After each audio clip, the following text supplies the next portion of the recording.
ब्रेकनंतर स्वागत। एक मोठी बातमी समोर येते। राज्य महिला आयोगाच्या आर्थिक व्यवहाराचं ऑडिट होणार आहे आणि महिला आणि बालविकास मंत्रालय खर्चाचा ऑडिट करणार असल्याची माहिती सूत्रांकडून येते। निधीचा योग्य वापर सुनिश्चित करण्यासाठी हे ऑडिट होईल असा निर्णय घेण्यात आल्याचं सूत्रांकडून कळत आहे। तर आयोगाच्या खर्चात पारदर्शकता असणं हा त्याचा उद्देश असल्याचं सुद्धा सांगितलं जात आहे। दरम्यान मंजूर निधी नियमांनुसार खर्च झाला का याची तपासणी यात केली जाणार आहे।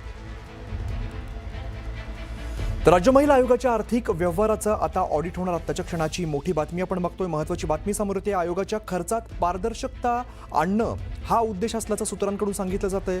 दरम्यान मंजूर निधी नियमांनुसार खर्च झाला का याची तपासणी सुद्धा केली जाणार आहे। निधीचा योग्य वापर सुनिश्चित करण्यासाठी हा निर्णय घेतल्याचं सूत्रांकडून कळतंय। महिला आणि बालविकास मंत्रालय हे खर्चाचं ऑडिट करणार आहे। राज्य महिला आयोगाच्या आर्थिक व्यवहारांचं ऑडिट केलं जाणार आहे। महिला आणि बालविकास मंत्रालय हे खर्चाचं ऑडिट करेल। सूत्रांकडून महत्त्वाची माहिती समोर येते आणि निधीचा योग्य वापर सुनिश्चित करण्यासाठी हा निर्णय घेतल्याचं सूत्रांकडून सांगितलं जात आहे। प्रणाली कापसे आमच्या प्रतिनिधी आपल्याला अधिकची माहिती देत आहेत। प्रणाली, राज्य महिला आयोगाच्या आर्थिक व्यवहारांचं ऑडिट होणार अशी माहिती समोर येते।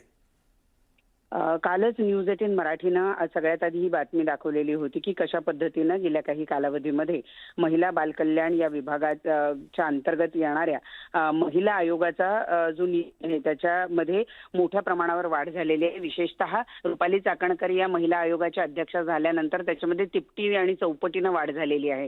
वाढ झाली ही चांगली गोष्ट जरी असली तरी त्या निधीचा विनियोग तरतूद झाली आहे, परंतु त्या निधीचा विनियोग योग्य पद्धतीनं झाला अथवा झाला नाही या संदर्भामध्ये अनेक प्रश्न उपस्थित केले जात होते। कारण या गेल्या 1.5 वर्षाच्या कालावधीमध्ये महिला आयोगाचे जे इतर सदस्य असणं अपेक्षित होतं त्यांची सुद्धा नेमणूक झालेली नव्हती। मग हा निधी खर्च कशावर होतोय असा सवाल काल न्यूज 18 लोकमतनं बातमी दाखवल्यानंतर सामाजिक कार्यकर्त्या अंजली दमानिया यांनी सुद्धा उपस्थित केलेला होता। आता सूत्रांकडून जी माहिती मिळते त्यानुसार महिला आयोगाचा गेल्या काही वर्षातला जो काही तरतूद आहे निधीची त्याचा विनियोग योग्य पद्धतीनं झालाय किंवा नाही हे तपासण्यासाठी ऑडिट केलं जाणार आहे। एवढंच नाही तर महिला बालकल्याण विभागाचं सुद्धा गेल्या काही वर्षातल्या एकूण निधीचं ऑडिट केलं जाणार असल्याची सूत्रांची माहिती मिळते।